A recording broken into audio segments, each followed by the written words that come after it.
তারাবির নামাজ যত তাড়াতাড়ি পড়তে পারে আমরা মনে করি হাফেজ, মাশাআল্লাহ, তুখুর। ঠিক না ঠিক? কোরআনে কারীমের তেলাওয়াত ধীরে ধীরে সুন্দর করে পড়তে পারা, এটা সবাই পারে না, এটা এক্সপার্টরা পারে। আর হুলস্থুল করে তুফান মিল করে পড়া, এটার জন্য তেমন যোগ্যতার প্রয়োজন হয় না।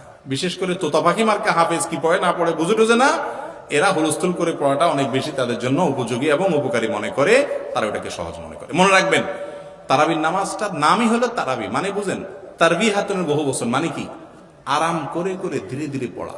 আর আমাদের গোটা জীবনের যত নামাজ আছে এর মধ্যে সবচেয়ে তুফান মিল নামাজই হলো তারাবির নামাজ। এটা ঠিক না ভাই?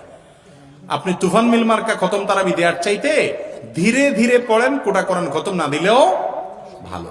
কথা কি বুঝাতে পারছি? আর রুকু সেজদা, বিশেষ করে তারাবিতে তো হাফেজ সাহেবরা এমন ভাবে রুকু থেকে উঠে দাঁড়াইতে না দাঁড়াইতে আবার দৌড়, মনে হয় যে কোনো আর্মি ট্রেনিং চলতেছে। মনে রাখবেন, এরকম নামাজ হলে নামাজই হবে না তারাবিতে পড়ার কথা। এক তাজবি পরিমাণ আপনি দাঁড়ান না, নামাজই হবে না। অতএব তাড়াহুড়া করে নামাজ পড়ার অভ্যাস আমাদের ছাড়তে হবে।